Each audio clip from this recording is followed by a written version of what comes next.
গল্প শাস্তি, রচনা রবীন্দ্রনাথ ঠাকুর, পাঠে সত্যপ্রিয় সরকার, মঞ্জিমা চট্টোপাধ্যায় ও সুব্রতনাথ মুখোপাধ্যায়।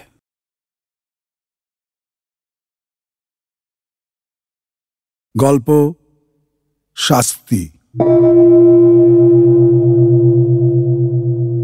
দুঃখীরাম রুই এবং ছিদাম রুই দুই ভাই সকালে যখন দা হাতে লইয়া জন খাটিতে বাহির হইল, তখন তাহাদের দুই স্ত্রীর মধ্যে বকাবকি চেঁচামেচি চলিতেছে। কিন্তু প্রকৃতির অন্যান্য নানাবিধ নিত্য কলরবের ন্যায় এই কলহ কোলাহলও পাড়াশুদ্ধ লোকের অভ্যাস হইয়া গিয়াছে। তীব্র কণ্ঠস্বর শুনিবা মাত্র লোকে পরস্পরকে বলে, ওই রে বাঁধিয়া গিয়াছে। অর্থাৎ যেমনটি আশা করা যায় ঠিক তেমনটি ঘটিয়াছে। আজও স্বভাবের নিয়মের কোনরূপ ব্যত্যয় হয় নাই। প্রভাতে পূর্ব দিকে সূর্য উঠিলে যেমন কেহ তাহার কারণ জিজ্ঞাসা করে না, তেমনি এই কুড়িদের বাড়িতে দুই জায়ের মধ্যে যখন একটা হই হই পড়িয়া যায়, তখন তাহার কারণ নির্ণয়ের জন্য কাহারও কোনরূপ কৌতূহলের উদ্রেক হয় না। অবশ্য এই কোন্দল আন্দোলন প্রতিবেশীদের অপেক্ষা দুই স্বামীকে বেশি স্পর্শ করিত সন্দেহ নাই। কিন্তু সেটা তাহারা কোনরূপ অসুবিধার মধ্যে গণ্য করিত না। তাহারা দুই ভাই যেন দীর্ঘ সংসার পথ একটা এক্কা গাড়িতে করিয়া চলিয়াছে। দুই দিকের দুই স্প্রিংবিহীন চাকার অবিশ্রাম ছড়ছড় খড়খড় শব্দটাকে জীবন রথযাত্রার একটা বিধিবিহিত নিয়মের মধ্যেই ধরিয়া লইয়াছে। বরঞ্চ ঘরে যেদিন কোনো শব্দমাত্র নাই, সমস্ত থমথম ছমছম করিতেছে, সেদিন একটা আসন্ন অনৈসর্গিক উপদ্রবের আশঙ্কা জন্মিত। সেদিন যে কখন কি হইবে তাহাকেও হিসাব করিয়া বলিতে পারিত না। আমাদের গল্পের ঘটনা যেদিন আরম্ভ হইল, সেদিন সন্ধ্যার প্রাক্কালে দুই ভাই যখন জন খাটিয়া শ্রান্ত দেহে ঘরে ফিরিয়া আসিল, তখন দেখিল গুরুগৃহ গম গম করিতেছে। বাহিরেও অত্যন্ত গুমট। দুই প্রহরের সময় খুব এক পশলা বৃষ্টি হইয়া গিয়াছে। এখনো চারিদিকে মেঘ জমিয়া আছে, বাতাসের লেশ মাত্র নাই। বর্ষায় ঘরের চারিদিকে জঙ্গল এবং আগাছাগুলা অত্যন্ত বাড়িয়া উঠিয়াছে। সেখান হইতে এবং জলমগ্ন পাটের ক্ষেত হইতে সিক্ত উদ্ভিজের ঘন গন্ধবাষ্প চতুর্দিকে একটি নিশ্চল প্রাচীরের মতো জমাট হইয়া দাঁড়াইয়া আছে। গোয়ালের পশ্চাৎবর্তী ডোবার মধ্য হইতে ঢেক ডাকিতেছে এবং ঝিল্লি রবে সন্ধ্যার নিস্তব্ধ আকাশ একেবারে পরিপূর্ণ। অদূরে বর্ষার পদ্মা নবমেঘোচ্ছায়ায় বড় স্থির ভয়ঙ্কর ভাব ধারণ করিয়া চলিয়াছে। শস্যক্ষেত্রের অধিকাংশই ভাঙিয়া লোকালয়ের কাছাকাছি আসিয়া পড়িয়াছে। এমনকি ভাঙনের ধারে দুই চারিটা আম কাঁঠাল গাছের শিকড় বাহির হইয়া দেখা দিয়াছে, যেন তাহাদের নিরুপায় মুষ্টির প্রসারিত অঙ্গুলগুলি শূন্যে একটা কিছু অন্তিম অবলম্বন আঁকড়াইয়া ধরিবার চেষ্টা করিতেছে। দুঃখীরাম এবং ছিদাম সেদিন জমিদারের কাছারি ঘরে কাজ করিতে গিয়াছিল। ওপারের চরে জলিধান পাকিয়াছে। বর্ষায় চর ভাসিয়া যাইবার পূর্বেই ধান কাটিয়া লইবার জন্য দেশের দরিদ্র লোক মাত্রেই কেহ বা নিজের ক্ষেতে, কেউ বা পাট খাটিতে নিযুক্ত হইয়াছে। কেবল কাছারি হইতে পেয়াদা আসিয়া এই দুই ভাইকে জবরদস্তি করিয়া ধরিয়া লইয়া গেল। কাছারি ঘরে চাল ভেদ করিয়া স্থানে স্থানে জল পড়িতেছিল, তাহাই সারিয়া দিতে এবং গোটা কতক ঝাঁপ নির্মাণ করিতে তাহারা সমস্ত দিন খাটিয়াছে। বাড়ি আসিতে পায় নাই। কাছারি হইতেই কিঞ্চিৎ জলপান খাইয়াছে, মধ্যে মধ্যে বৃষ্টিতেও ভিজিতে হইয়াছে, উচিত মতো পাওনা মজুরি পায় নাই, এবং তাহার পরিবর্তে যে সকল অন্যায় কটু কথা শুনিতে হইয়াছে সে তাহাদের পাওনার অনেক অতিরিক্ত। পথের কাদা এবং জল ভাঙিয়া সন্ধ্যাবেলায় বাড়ি ফিরিয়া আসিয়া দুই ভাই দেখিল ছোট যা চন্দরা ভূমিতে অঞ্চল পাতিয়া চুপ করিয়া পড়িয়া আছে। আজিকার এই মেঘলা দিনের মতো সেও মধ্যাহ্নে প্রচুর অশ্রু বর্ষণ পূর্বক সায়ানের কাছাকাছি ক্ষান্ত দিয়া অত্যন্ত গুমট করিয়া আছে। আর বড় যা রাধা মুখটা মস্ত করিয়া দাওয়ায় বসিয়াছিল। তাহার 1.5 বৎসরের ছোট ছেলেটি কাঁদিতেছিল।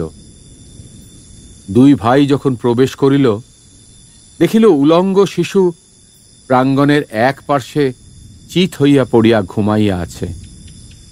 ক্ষুধিত দুঃখীরাম আর কাল বিলম্ব না করিয়া বলিল, ভাত দে।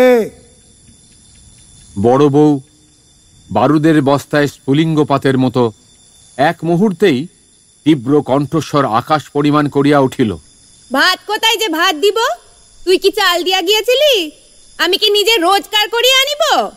সারাদিনের শ্রান্তি ও লাঞ্ছনার পর অন্নহীন নিরানন্দ অন্ধকার ঘরে প্রজ্বলিত ক্ষুধানলে গৃহিণীর রুক্ষ বচন, বিশেষত শেষ কথাটার গোপন কুৎসিত শ্লেষ দুঃখীরামের হঠাৎ কেমন একেবারে অসহ্য হইয়া উঠিল।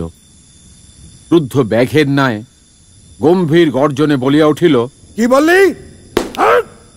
বলিয়া মুহূর্তের মধ্যে দা লইয়া কিছু না ভাবিয়া একেবারে স্ত্রীর মাথায় বসাইয়া দিল। রাধা তাহার ছোট জায়ের কোলের কাছে পড়িয়া গেল এবং মৃত্যু হইতে মুহূর্ত বিলম্ব হইল না। চন্দরা রক্তসিক্ত বস্ত্রে বলিয়া চিৎকার করিয়া উঠিল। ছিদাম তাহার মুখ চাপিয়া ধরিল। দুঃখীরাম দা ফেলিয়া মুখে হাত দিয়া হতবুদ্ধির মতো ভূমিতে বসিয়া পড়িল। ছেলেটা জাগিয়া উঠিয়া ভয়ে চিৎকার করিয়া কাঁদিতে লাগিল।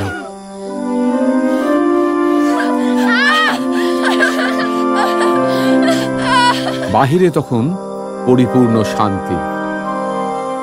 রাখাল বালক গরু লইয়া গ্রামে ফিরিয়া আসিতেছে। পরপারের চরে যাহারা নতুন পক্ষ ধান কাটিতে গিয়াছিল তাহারা 5-7 জনে এক একটি ছোট নৌকায় এপারে ফিরিয়া পরিশ্রমের পুরস্কার 2-4 আঁটি ধান মাথায় লইয়া প্রায় সকলেই নিজ নিজ ঘরে আসিয়া পৌঁছিয়াছে। চক্রবর্তীদের বাড়ির রামলোচন খুড়ো গ্রামের ডাকঘরে চিঠি দিয়া ঘরে ফিরিয়া নিশ্চিন্ত মনে চুপচাপ তামাক খাইতেছিলেন। হঠাৎ মনে পড়িল তাহার ওরফা প্রজা দুঃখীর অনেক টাকা খাজনা বাকি। আজ কিয়দংশ শোধ করিবে প্রতিশ্রুত হইয়াছিল। এতক্ষণে তাহারা বাড়ি ফিরিয়াছে স্থির করিয়া চাদরটা কাঁধে ফেলিয়া ছাতা লইয়া বাহির হইলেন। উড়িদের বাড়িতে ঢুকিয়া তাহার গা ছমছম করিয়া উঠিল। দেখিলেন ঘরে প্রদীপ জ্বালা হয় নাই। অন্ধকার দাওয়ায় 2-4টা অন্ধকার মূর্তি অস্পষ্ট দেখা যাইতেছে। রহিয়া রহিয়া দাওয়ার এক কোণ হইতে একটা অস্ফুট রোদন উচ্ছ্বসিত হইয়া উঠিতেছে এবং ছেলেটা যত মা মা বলিয়া কাঁদিতে উঠিতে চেষ্টা করিতেছে, ছিদাম তাহার মুখ চাপিয়া ধরিতেছে। রামলোচন কিছু ভীত হইয়া জিজ্ঞাসা করিলেন, দুঃখী আছিস নাকি? দুঃখী এতক্ষণ প্রস্তর মূর্তির মতো নিশ্চল হইয়া বসিয়াছিল। তাহার নাম ধরিয়া ডাকিবা মাত্র একেবারে অবোধ বালকের মতো উচ্ছ্বসিত হইয়া কাঁদিয়া উঠিল। ছিদাম তাড়াতাড়ি দাওয়া হইতে অঙ্গনে নামিয়া চক্রবর্তীর নিকট আসিল। চক্রবর্তী জিজ্ঞাসা করিলেন, মাগিরা বুঝি ঝগড়া করিয়া বসে আছে? আজ তো সমস্ত দিনই চিৎকার শুনিয়াছি। এতক্ষণ ছিদাম কিংকর্তব্য কিছুই ভাবিয়া উঠিতে পারে নাই। নানা অসম্ভব গল্প তাহার মাথায় উঠিতেছিল। আপাতত স্থির করিয়াছিল রাত্রি কিঞ্চিত অধিক হইলে মৃতদেহ কোথাও সরাইয়া ফেলিবে। ইতিমধ্যে যে চক্রবর্তী আসিয়া উপস্থিত হইবে এসে মনেও করে নাই। ফস করিয়া কোনো উত্তর যোগাইল না, বলিয়া ফেলিল, হ্যাঁ, আজ খুব ঝগড়া হইয়া গিয়াছে। চক্রবর্তী দাওয়ার দিকে অগ্রসর হইবার উপক্রম করিয়া বলিল, কিন্তু সে জন্য দুঃখী কাঁদে কেন রে?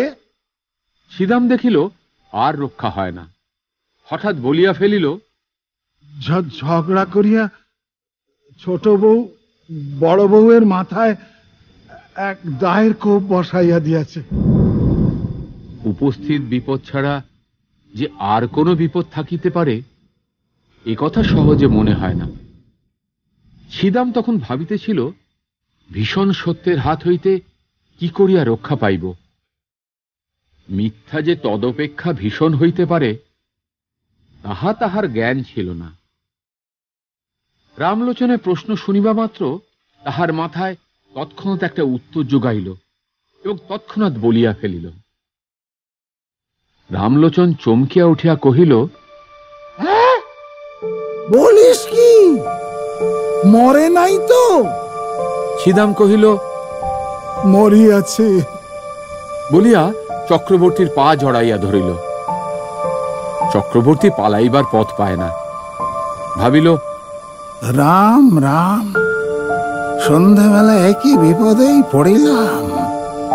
আদালতে সাক্ষ্য দিতে দিতেই প্রাণ বাহির হইয়া পড়িবে। ছিদাম কিছুতেই তাহার পা ছাড়িল না, কহিল, দাদা ঠাকুর, এখন আমার বউকে বাঁচাইবার কি উপায় করি? মামলা মকদ্দমার পরামর্শে রামলোচন সমস্ত গ্রামের প্রধানমন্ত্রী ছিলেন। তিনি একটু ভাবিয়া বলিলেন, দেখ, ইহার এক উপায় আছে। তুই এখনই থানায় ছুটিয়া যা। বলগে তোর বড় ভাই দুঃখী সন্ধ্যেবেলা ঘরে আসিয়া ভাত চাইয়াছিল। ভাত প্রস্তুত ছিল না বলিয়া স্ত্রীর মাথায় দা বসাইয়া দিয়াছে। আমি নিশ্চয়ই বলিতেছি, এ কথা বলিলে ছুরিটা বাঁচিয়া যাইবে। ছিদামের কণ্ঠ শুষ্ক হইয়া আসিল। উঠিয়া কহিল, ঠাকুর, বউ গেলে বউ পাইব, কিন্তু আমার ভাই ফাঁসি গেলে আর তো ভাই পাইব না। কিন্তু যখন নিজের স্ত্রীর নামে দোষারোপ করিয়াছিল তখন এ সকল কথা ভাবে নাই। তাড়াতাড়িতে একটা কাজ করিয়া ফেলিয়াছে। এখন অলক্ষিতভাবে মন আপনার পক্ষে যুক্তি এবং প্রবোধ সঞ্চয় করিতেছে। চক্রবর্তীও কথাটা যুক্তিসঙ্গত বোধ করিলেন, কহিলেন, তবে যেমনটি ঘটিয়াছে তাই বলিস, সকল দিক রক্ষা করা অসম্ভব। বলিয়া রামলোচন অবিলম্বে প্রস্থান করিল এবং দেখিতে দেখিতে গ্রামে রাষ্ট্র হইল যে পুরীদের বাড়ির চন্দরা রাগারাগি করিয়া তাহার বড় জায়ের মাথায় দা বসাইয়া দিয়াছে। বাঁধ ভাঙিলে যেমন জল আসে, গ্রামের মধ্যে তেমনি হু হু শব্দে পুলিশ আসিয়া পড়িল। অপরাধী এবং নিরপরাধী সকলেই বিষম উদ্বিগ্ন হইয়া উঠিল। ছিদাম ভাবিল, যে পথ কাটিয়া ফেলিয়াছে সেই পথেই চলিতে হইবে। সে চক্রবর্তীর কাছে নিজ মুখে এক কথা বলিয়া ফেলিয়াছে, সে কথা গাঁ শুদ্ধ রাষ্ট্র হইয়া পড়িয়াছে। এখন আবার আর একটা কিছু প্রকাশ হইয়া পড়িলে কি জানি কি হইতে কি হইয়া পড়িবে। সে নিজেই কিছু ভাবিয়া পাইল না। মনে করিল, কোনো মতে সে কথাটা রক্ষা করিয়া তাহার সহিত আর 5টা গল্প জুড়িয়া স্ত্রীকে রক্ষা করা ছাড়া আর কোনো পথ নাই। ছিদাম তাহার স্ত্রী চন্দরাকে অপরাধ নিজ স্কন্ধে লইবার জন্য অনুরোধ করিল। সে তো একবারে বজ্রাহত হইয়া গেল। ছিদাম তাহাকে আশ্বাস দিয়া কহিল, যাহা বলিতেছি তাই কর, তোর কোনো ভয় নাই, আমরা তোকে বাঁচাইয়া দিব। আশ্বাস দিল বটে, কিন্তু গলা শুকাইল, মুখ পাংশুবর্ণ হইয়া গেল। চন্দরার বয়স 17-18 অধিক হইবে না।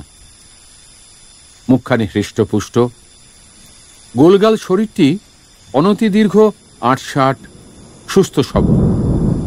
অঙ্গ প্রত্যঙ্গের মধ্যে এমন একটি সৌষ্ঠব আছে যে চলিতে ফিরিতে নড়িতে চড়িতে দেহের কোথাও যেন কিছু বাধে না, একখানি নূতন তৈরি নৌকার মতো। বেশ ছোট এবং সুডোল, অত্যন্ত সহজে সরে, এবং তাহার কোথাও কোনো গ্রন্থি শিথিল হইয়া যায় নাই। পৃথিবীর সকল বিষয়েই তাহার একটা কৌতুক এবং কৌতূহল আছে। পাড়ায় গল্প করিতে যাইতে ভালোবাসে, এবং কুম্ভকক্ষে ঘাটে যাইতে আসিতে 2 অঙ্গুলি দিয়া ঘোমটা ঈষৎ ফাঁক করিয়া উজ্জ্বল চঞ্চল ঘনকৃষ্ণ চোখ দুটি দিয়া পথের মধ্যে দর্শনযোগ্য যাহা যাহা কিছু সমস্ত দেখিয়া লয়। বড় বউ ছিল ঠিক ইহার উল্টা, অত্যন্ত এলোমেলো, ঢিলে ঢালা, অগোছালো। মাথার কাপড়, কোলের শিশু, ঘরকন্নার কাজ কিছুই সে সামলাইতে পারিত না। হাতে বিশেষ একটা কিছু কাজও নাই, অথচ কোনো কালে যেন সে অবসর করিয়া উঠিতে পারে না।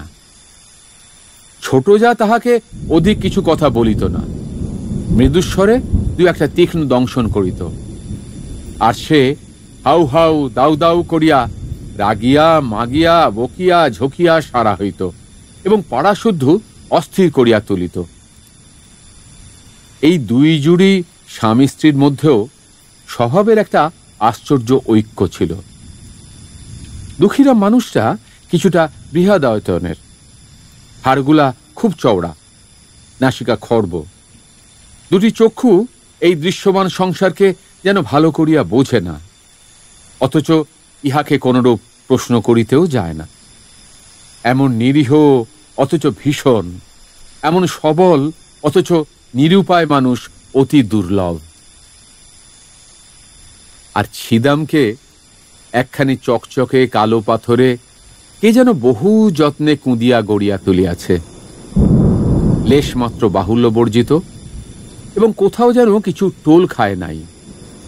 প্রত্যেক অঙ্গটি বলের সহিত নৈপুণ্যের সহিত মিশিয়া অত্যন্ত সম্পূর্ণতা লাভ করিয়াছে। নদীর উচ্চপার হইতে লাফাইয়া পড়ুক, লগি দেয়া নৌকা ঠেলুক, বাঁশ গাছে চড়িয়া বাছিয়া বাছিয়া কঞ্চি কাটিয়া আনুক, সকল কাজেই তাহার একটি পরিমিত পরিপাট্য, একটি অবলীলাকৃত শোভা প্রকাশ পায়। বড় বড় কালো চুল তেল দিয়া কপাল হইতে যত্নে আঁচড়াইয়া তুলিয়া কাঁধে আনিয়া ফেলিয়াছে। বেশভূষা সাজসজ্জায় বিলক্ষণ একটু যত্ন আছে।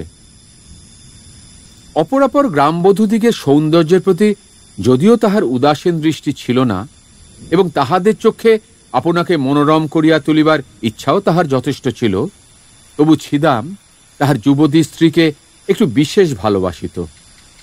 উভয়ে ঝগড়াও করিত, ভাবও হইত, কেহ কাহাকেও পরাস্ত করিতে পারিত না। আরেকটি কারণে উভয়ের মধ্যে বন্ধন কিছু সুদৃঢ় ছিল। ছিদাম মনে করিত চন্দরা যেরূপ চটুল চঞ্চল প্রকৃতির স্ত্রীলোক, তাহাকে যথেষ্ট বিশ্বাস নাই, আর চন্দরা মনে করিত আমার স্বামীটির চতুর্দিকেই দৃষ্টি, তাহাকে কিছু কষাকষি না করিয়া বাঁধিলে কোনোদিন হাতছাড়া হইতে আটক নাই। উপস্থিত ঘটনা ঘটিবার কিছুকাল পূর্বে হইতে স্বামী স্ত্রীর মধ্যে ভারী একটা গোলযোগ চলিতেছিল।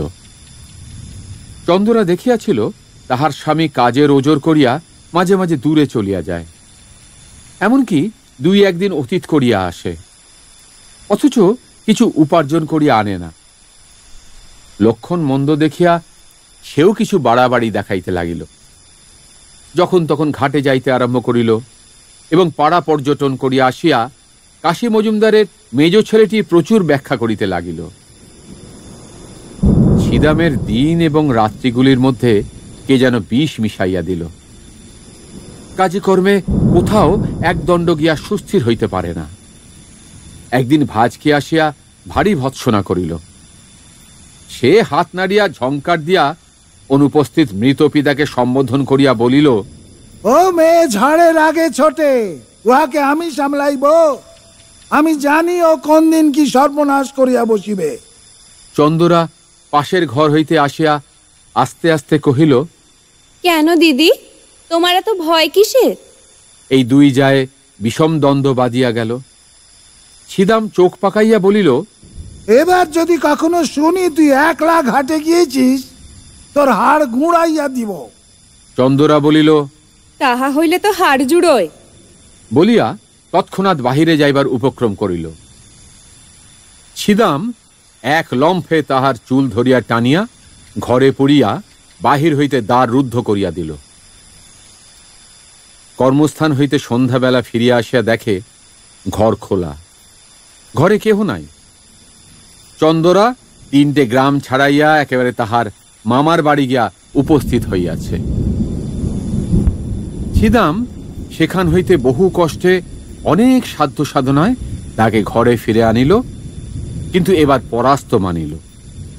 দেখিল 1 অঞ্জলি পারুদকে মুষ্টির মধ্যে শক্ত করিয়া ধরা যেমন দুঃসাধ্য, এই মুষ্টিমেয় স্ত্রীটুকুকেও কঠিন করিয়া ধরিয়া রাখা তেমনই অসম্ভব।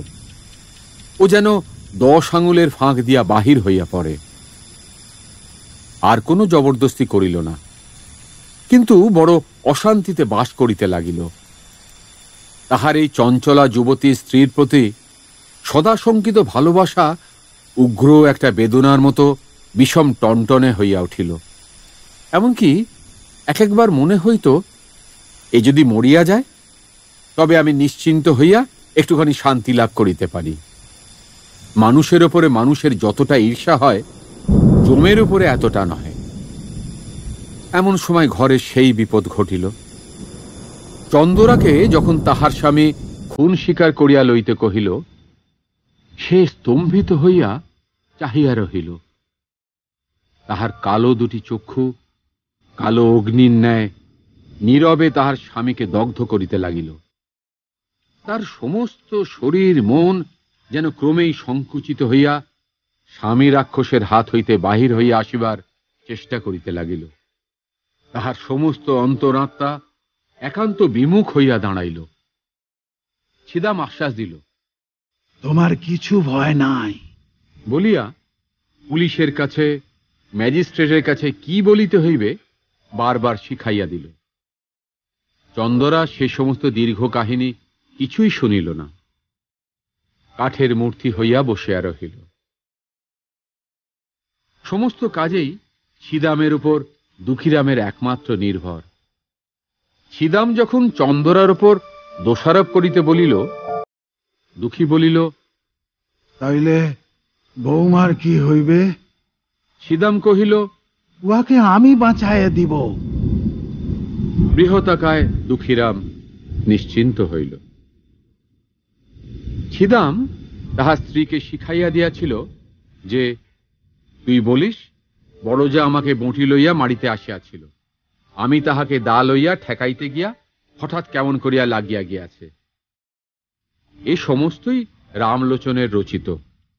ইহার অনুকূলে যে যে অলঙ্কার এবং প্রমাণ প্রয়োগের আবশ্যক, তাহাও সে বিস্তারিতভাবে ছিদামকে শিখাইয়াছিল।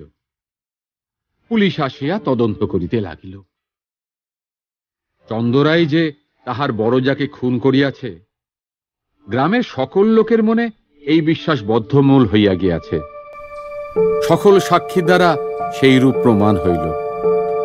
পুলিশ যখন চন্দরাকে প্রশ্ন করিল, চন্দরা কহিল, হ্যাঁ, আমি খুন করিয়াছি। কেন খুন করিয়াছ? আমি তাহাকে দেখিতে পারিতাম না। কোন বচসা হইয়াছিল? না। সে তোমাকে প্রথমে মারিতে আসিয়াছিল? না। তোমার প্রতি কোনো অত্যাচার করিয়াছিল? না। এইরূপ উত্তর শুনিয়া সকলে অবাক হইয়া গেল। ছিদাম তো একেবারে অস্থির হইয়া উঠিল, কহিল, উনি ঠিক কথা বলিতেছেন না। বড় বউ প্রথমে। দারোগা খুব একটা তাড়া দিয়া তাহাকে থামাইয়া দিল। অবশেষে তাহাকে বিধিমতে জেরা করিয়া বারবার সেই একই উত্তর পাইল। বড় বউয়ের দিক হইতে কোনরূপ আক্রমণ চন্দরা কিছুতেই স্বীকার করিল না। এমন একগুঁয়ে মেয়েও তো দেখা যায় না, একেবারে প্রাণপণে ফাঁসি কাষ্টের দিকে ঝুঁকিয়াছে। কিছুতেই তাহাকে টানিয়া রাখা যায় না। এ কি নিদারুণ অভিমান! চন্দরা মনে মনে স্বামীকে বলিতেছে, আমি তোমাকে ছাড়িয়া আমার এই নবযৌবন লইয়া ফাঁসি কাঠকে বরণ করিলাম। আমার ইহজন্মের শেষ বন্ধন তাহার সহিত। বন্দিনী হইয়া চন্দরা একটি নিরীহ, ক্ষুদ্র, চঞ্চল, কৌতুকপ্রিয় গ্রামবধূ চিরপরিচিত গ্রামের পথ দিয়া, রথতলা দিয়া, হাটের মধ্য দিয়া, ঘাটের প্রান্ত দিয়া, মজুমদারদের বাড়ির সম্মুখ দিয়া, পোস্ট অফিস এবং স্কুল ঘরের পার্শ্ব দিয়া, সমস্ত পরিচিত লোকের চক্ষের ওপর দিয়া, কলঙ্কের ছাপ লইয়া চিরকালের মতো গৃহ ছাড়িয়া চলিয়া গেল। একপাল ছেলে পিছন পিছন চলিল, এবং গ্রামের মেয়েরা, তাহার সই সাঙাতরা, কেহ কেহ ঘোমটার ফাঁক দিয়া, কেহ দ্বারের প্রান্ত হইতে, কেহ বা গাছের আড়ালে দাঁড়াইয়া পুলিশ চালিত চন্দরাকে দেখিয়া লজ্জায়, ঘৃণায়, ভয়ে কণ্টকিত হইয়া উঠিল। ডেপুটি ম্যাজিস্ট্রেটের কাছেও চন্দরা দোষ স্বীকার করিল, এবং খুনের সময় বড় বউ যে তাহার প্রতি অনুরূপ অত্যাচার করিয়াছিল তাহা প্রকাশ করিল না। কিন্তু সেদিন ছিদাম সাক্ষ্যস্থলে আসিয়াই একেবারে কাঁদিয়া জোর হস্তে কহিল, দোহাই হুজুর, আমার স্ত্রীর কোনো দোষ নাই। হাকিম ধমক দিয়া তাহার উচ্ছ্বাস নিবারণ করিয়া তাহাকে প্রশ্ন করিতে লাগিলেন। সে একে একে সত্য ঘটনা প্রকাশ করিল। হাকিম তাহার কথা বিশ্বাস করিলেন না, কারণ প্রধান বিশ্বস্ত ভদ্রসাক্ষী রামলোচন কহিল, খুনের অনতি বিলম্বেই আমি ঘটনাস্থলে উপস্থিত হইয়াছিলাম। সাক্ষী ছিদাম আমার নিকট সমস্ত স্বীকার করিয়া আমার পা জড়াইয়া ধরিয়া কহিল, বউকে কি করিয়া উদ্ধার করিব আমাকে যুক্তি দিন। আমি ভালো মন্দ কিছুই বলিলাম না। সাক্ষী আমাকে বলিল, আমি যদি বলি আমার বড় ভাই ভাত চাহিয়া ভাত পায় নাই বলিয়া রাগের মাথায় স্ত্রীকে মারিয়াছে, তাহা হইলে সে কি রক্ষা পাইবে? আমি কহিলাম, খবরদার হারামজাদা, আদালতে এক বর্ণ মিথ্যে বলিস না, এত বড় মহাপাপ আর নাই, ইত্যাদি।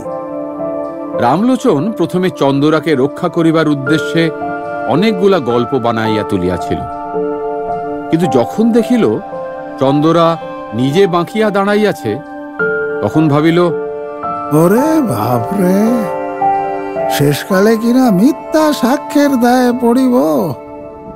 যেটুকু জানি সেটুকু বলা ভালো। এই মনে করিয়া রামলোচন যাহা জানে তাহাই বলিল, বরঞ্চ তাহার চেয়েও কিছু বেশি বলিতে ছাড়িল না।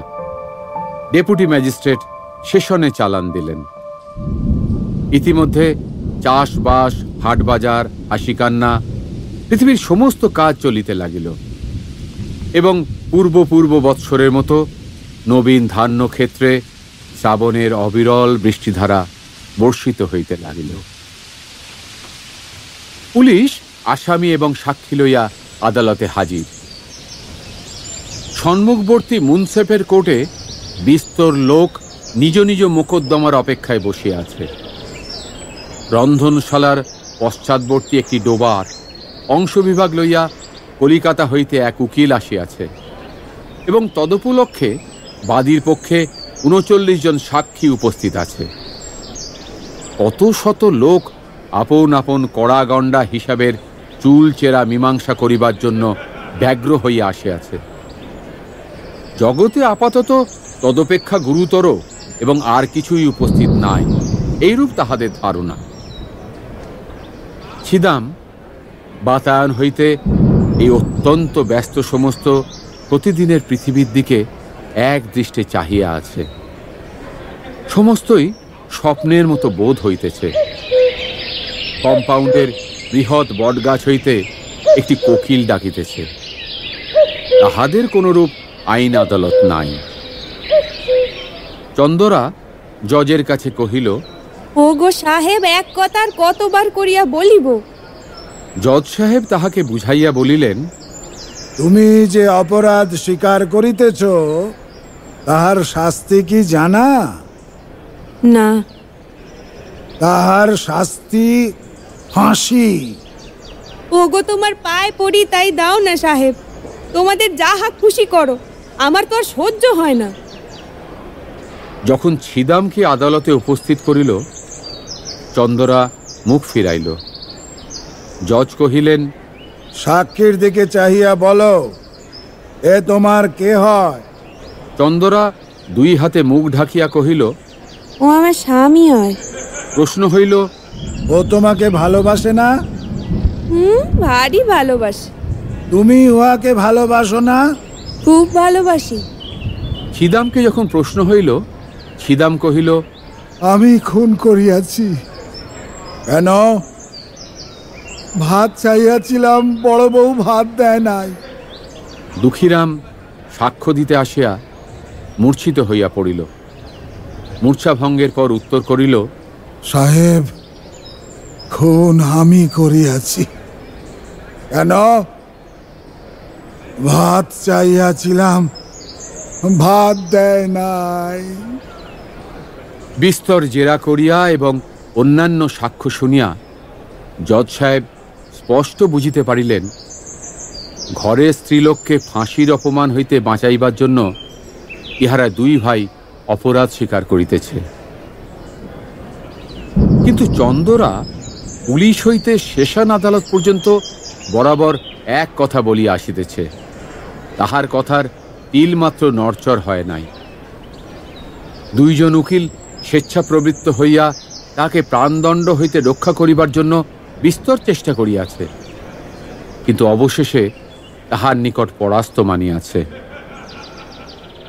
যেদিন একরত্তি বয়সে একটি কালো কোলো ছোটখাটো মেয়ে তাহার গোলগাল মুখটি লইয়া খেলার পুতুল ফেলিয়া বাপের ঘর হইতে শ্বশুর ঘরে আসিল, সেদিন রাত্রে শুভ লগ্নের সময় আজিকার দিনের কথা কে কল্পনা করিতে পারিত? তাহার বাপ মরিবার সময় এই বলিয়া নিশ্চিন্ত হইয়াছিল যে যাহা হোক, আমার মেয়েটির একটি সদ্গতি করিয়া গেলাম। জেলখানায় ফাঁসির পূর্বে দয়ালু সিভিল সার্জন চন্দরাকে জিজ্ঞাসা করিল, কাহাকেও দেখিতে ইচ্ছা করো? চন্দরা কহিল, একবার আমার মাকে দেখিতে চাই। ডাক্তার কহিল, তোমার স্বামী তোমাকে দেখিতে চায়, তাহাকে কি ডাকিয়া আনিব? চন্দরা কহিল, মরণ।